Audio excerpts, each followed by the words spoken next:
Hello दोस्तों, सभी भाइयों बहनों को राम राम। दोस्तों आज का वीडियो बहुत इंपॉर्टेंट है। ये वीडियो उन सभी स्पाइनल इंजरी के भाइयों बहनों के लिए बहुत इंपॉर्टेंट है। दोस्तों आपको समझ के हैरानी होगी कि इस तरह से कैसे हो सकता है, तो आप वीडियो को पूरा अंत तक देखना। तो चलिए जानते हैं इनके बारे में कि ये क्यों हुआ और कैसे हुआ। दोस्तों जानने से पहले यदि आप नए हैं तो चैनल को सब्सक्राइब कर दीजिए और एक लाइक जरूर से कीजिए।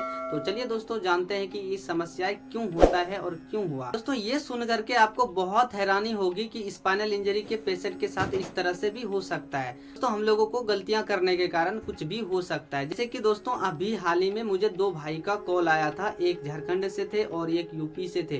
दोस्तों उन दोनों भाई का एक ही प्रॉब्लम था। दोस्तों उन दोनों भाई का कहना एक था और दोनों का समस्या भी एक थे। दोस्तों उन दोनों भाई का कहना ये था, भाई मैं रात में नहाया, उसके वजह से मेरे पैर की ताकत चली गई, मूवमेंट भी चली गई। ये कैसे हुआ आप बताइए। मैंने सोचा ऐसे कैसे हो सकता है। मैंने फिर उनसे पूछा कि भाई आपको ये किस तरह से हुआ, आपने क्या किया और कैसे किया जो इस तरह का आपके साथ गलतियां हुई। दोस्तों उन्होंने बताया कि हम काफ़ी दिनों से रात में नहाते थे, जैसे कि 8 बजे 9 बजे 10 बजे तक इस तरह से हम रात में नहाते थे। तो एक दिन अचानक ऐसा हुआ कि उन्हें सर्दी बुखार जुकाम बहुत तेज आया और उसके कारण से वो मतलब 2-3 दिन तक बेड पे पड़ा रह गया। और दोस्तों 2-3 दिन के अंदर अंदर उसके जो पैर हैं वो सूख गए पूरी तरह, और पैर ना जैसे सीधे होते हैं वो आपस में ऐसे जुड़ गए, दोनों के दोनों पैर आपस में जुड़ गए। दोस्तों मुझे नहीं पता ये कि कैसे हुआ दोस्तों, पर मुझे लगता है कि ये मौसम का कुछ प्रभाव हो, इसके कारण ऐसा हो सकता है। और दोस्तों जैसे कि एक भाई खुले में नहा रहा था, वो तो हो सकता है कि वातावरण का कोई प्रभाव हो। दोस्तों एक घर में भी तो नहा रहा था, उसके साथ भी हुआ ना।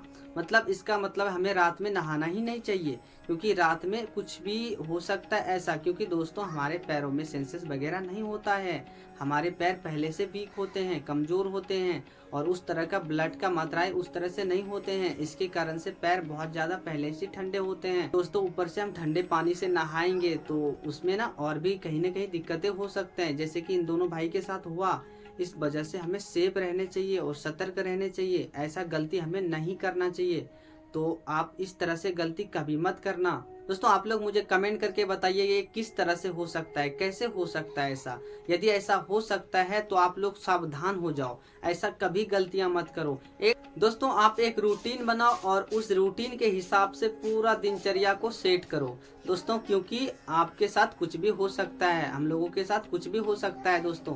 तो आप नहाने का टाइम ये फिक्स रहेगा, जैसे कि 7-8 बजे से लेकर के 4-5 बजे के बीच पूरे दिन में कभी भी हम नहा सकते हैं, यही ठीक रहेगा। बाकी अभी रात में ना नहाएं कभी, और पूरे सवेरे सवेरे कभी ना नहाएं, क्योंकि ये डिस्टर्ब कर सकता है और दिक्कतें आ सकती है। इस वजह से हम जब भी नहाएंगे मौसम में पूरा उजाला रहे, धूप रहे, ये सब देखते हुए हम नहाएंगे। जो भी करना है हमें मौसम को देखते हुए करेंगे, क्योंकि दोस्तों यदि हम ध्यान नहीं देते हैं तो कुछ से कुछ हमारे साथ हो सकता है। तो सेफ रहे, सतर्क रहे और इन सब समस्याओं से बच के रहें। दोस्तों हम लोगों का समस्या बहुत बड़ा है, तो हम पहले से सावधान रहने चाहिए, सेफ रहने चाहिए, ताकि कोई दिक्कत ना हो। दोस्तों उम्मीद करता हूँ कि ये जानकारी आपको अच्छी लगी। दोस्तों ये जानकारी आप तक पहुँचाना मेरा काम था, ताकि आप सेफ रहें, सतर्क रहें और भगवान ना करे इस तरह का गलती आपसे हो कभी। और पूरा एक दिनचर्या बनाइए और उस दिनचर्या के हिसाब से आप पूरा दिन काम कीजिए। जो भी करते हैं रूटीन बनाइए, उन रूटीन के साथ चलिए। दोस्तों जब भी नहाना है तो आपको अच्छे टाइम पे नहाना चाहिए, ताकि धूप हो, चाहे तो मौसम में साफ सुथरा मौसम हो, रात में कभी नहीं नहाना चाहिए।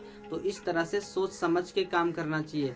उन भाई के साथ बहुत बड़ा दिक्कत हो गया, तो ऐसे हमें नहीं करना चाहिए। हमें जो भी करना चाहिए सोच समझ के करना चाहिए। तो ठीक है दोस्तों, मिलेंगे दूसरे वीडियो में। जब तक के लिए सभी भाइयों बहनों को राम राम। स्वस्थ रहिए, मस्त रहिए, अपना ध्यान हमेशा रखते रहिए। दोस्तों कल लाइव आएंगे 2 बजे, तो आप लोग लाइव में जरूर से जुड़िए, और जो भी मन में सवाल हो तो लाइव में मुझसे जरूर से पूछिए, और कोशिश करेंगे कि आपके सवालों का जवाब मैं जरूर से दे पाऊँ।